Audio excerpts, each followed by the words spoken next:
Now, every autumn, we look forward to Asia's biggest film fest that kicks off in South Korea's port city of Busan. Now, Busan International Film Festival, or BIFF, attracts movie lovers everywhere with hotly anticipated world premieres, screenings and award shows over a course of 10 days. Now, the 27th edition of the Film Fest begins on Monday, featuring 242 films from 71 countries. Now, 89 of them are going to be getting their world premieres, and aside from the screenings, there are also many more online and offline events to look forward to, with something for everyone.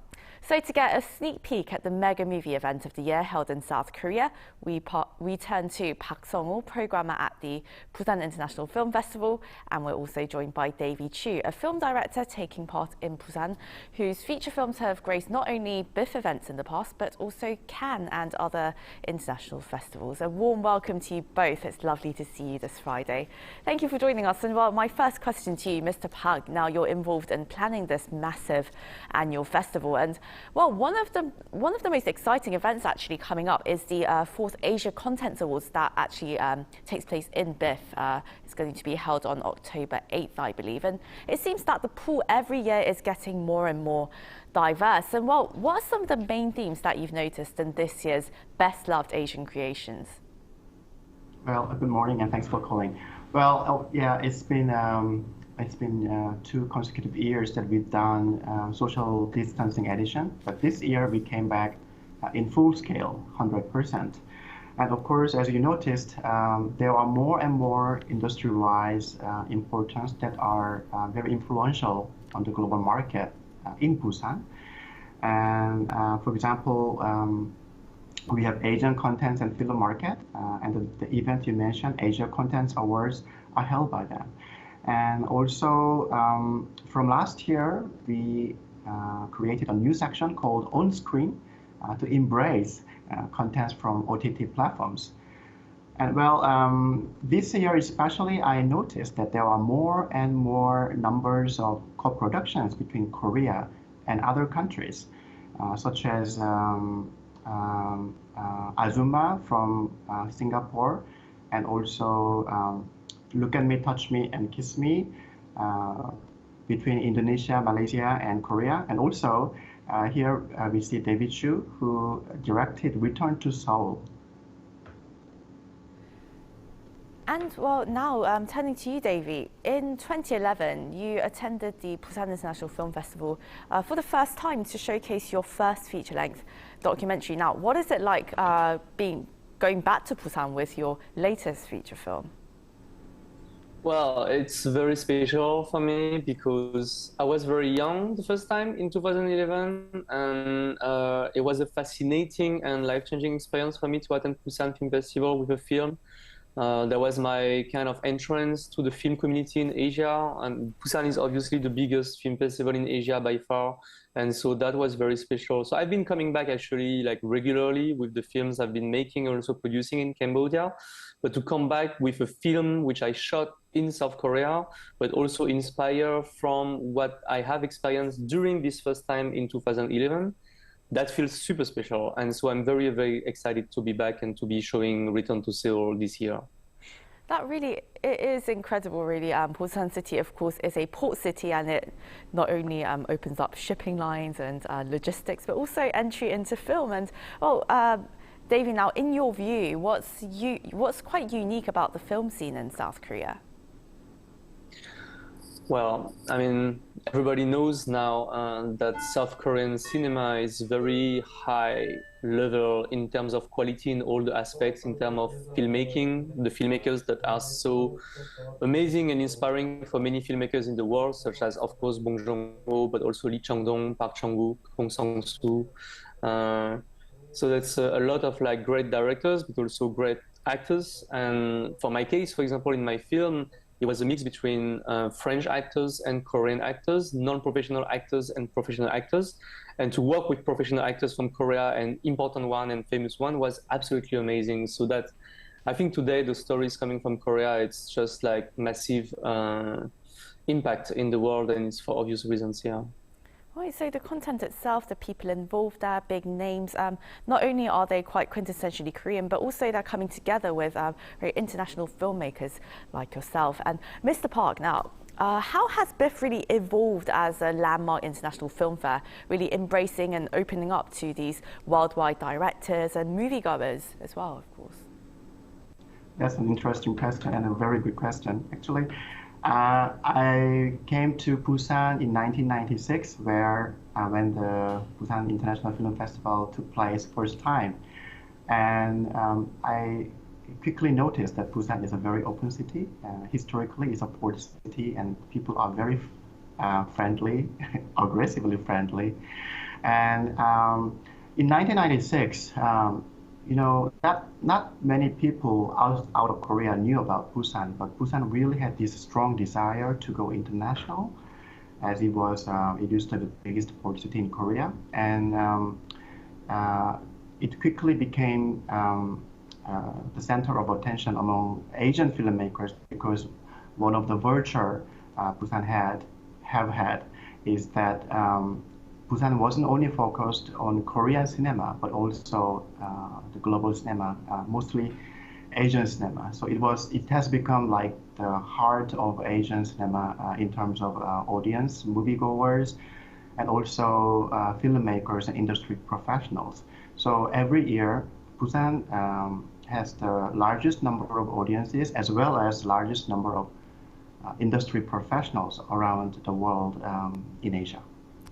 It really is an incredible city. My mother is actually from the city of Busan, so got some local pride going on there. And well, Davey Chou, now we want to talk about your third feature film. It's called Retour à Seoul. Excuse my terrible French accent. It means return to Seoul, right? And it was actually shown in Cannes this year. So, well, basically, just to give our viewers an overview of this feature film, it's about a 25-year-old French-Cambodian woman who returns to South Korea, and that was it's the country of her birth before she was adopted by a French couple, and she's coming here for the first time, and she decides to track down her biological parents. But of course, as in any good story, her journey takes a very surprising turn. Now, what really inspired this story for you? There's two things that really inspired me. The first is that it came from a real story. So I was saying that in 2011 was my first time in South Korea, but one of my best friends came with me, and she is the inspiration behind the story of Freddy in my film. Basically, she experienced an adoption in France. She was born in Korea. She used to come back in Korea and lived there 2 years and went back to France. Then she decided to see her biological Korean family again, and she brought me with her. So it's me being some kind of friend, witness of that situation, brought me to understand this story, to understand that it was a very complex, sad, and frustrating, broken histories between two different generations, two different culture, because of course my friend became some kind of French culture and different way of seeing things and approaching things, and how it was a very difficult situation.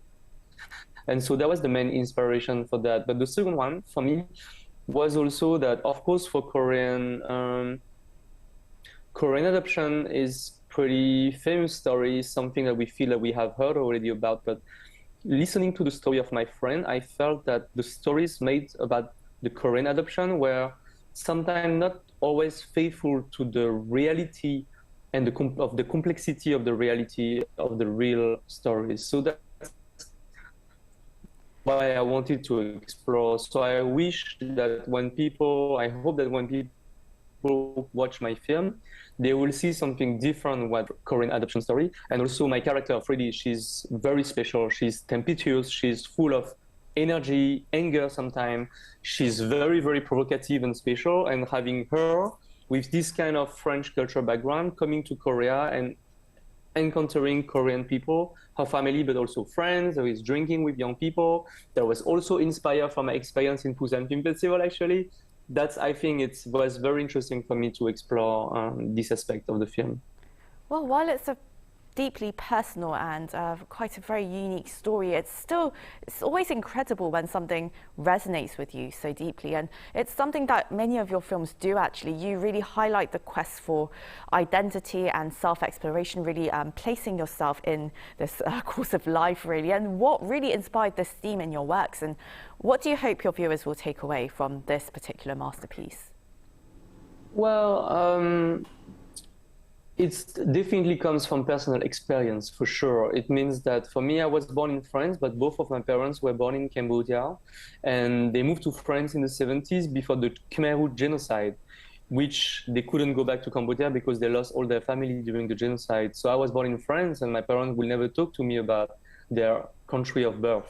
And it's only at the age of 25, which is the exact age where, at the beginning of Return to Seoul, Freddy goes back to Korea, that I went back myself to Cambodia. And now you see I'm having this interview with you from Phnom Penh, Cambodia, where I live.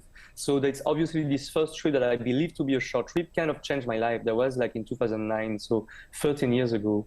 So what I hope that the audience can also take with the film watching it is a better understanding of the complexity of these kind of stories that can't be solved in 1 minute, can't be solved with the happy ending we hope for in just 1 week. Or yeah, it's not like that.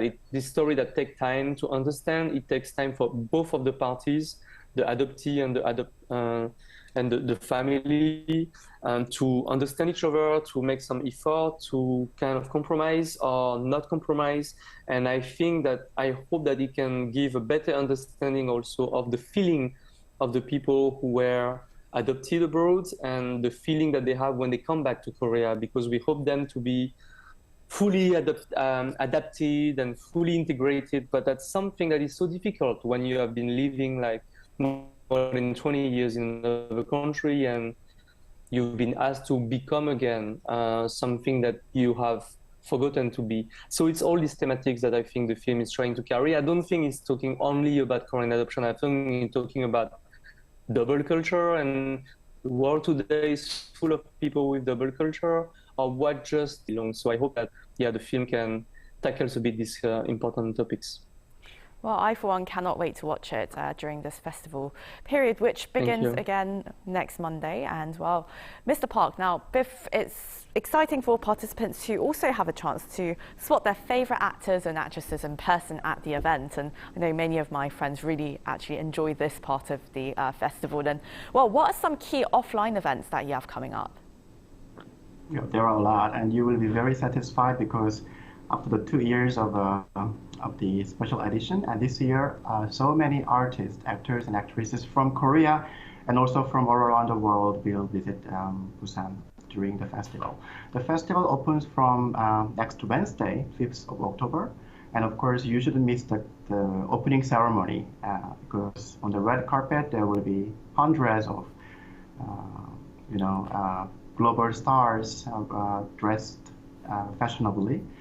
And but the most important thing and most good places that you can encounter these actors and actresses are actually the Q&A sessions during the whole festival, because most of the screenings will be followed by Q&A sessions, and there will be lots of actors as well as directors and producers and other filmmakers joining the screening. So after the screening, you will have a personal opportunity to hear what they say about their films and also ask questions and get answers from them. Exactly, that does sound really fascinating indeed, and thank you for correcting me on the starting date. I guess I wanted to begin earlier. And, I wish. Lastly, before we go, Mr. Park, now for those joining online though, those who can't make it to Busan for whatever reason, how can they make most of all that BIFF really has to offer this year? Well, there are a lot of, not too many, but some events streaming will be streamed online. So you can participate on the streaming events, and also. But I believe that the film festival is like Thanksgiving or Christmas, so it should be fundamentally face-to-face event. So I do encourage you to come to Busan in person and enjoy the festival. So a lot to look forward to this year, and well, can't wait till it begins next Wednesday, right? And well, and Davey Chou, a big congratulations to you. I believe you just welcomed a child into your family, so it's going to be a lot of sleepless nights. But yes, I'm sure. Yes. Yeah, I'm actually doing the interview from the maternity. The kid is just 2 days old only. Yeah. Well, this film festival, it will be even more special with the birth of your child. Well, thank you so much, both of you, for joining us. PARK Sungho, programmer at the Busan International Film Festival, and Davey Chou, director of Return to Seoul. Thank you very much. Thank See you you in Busan.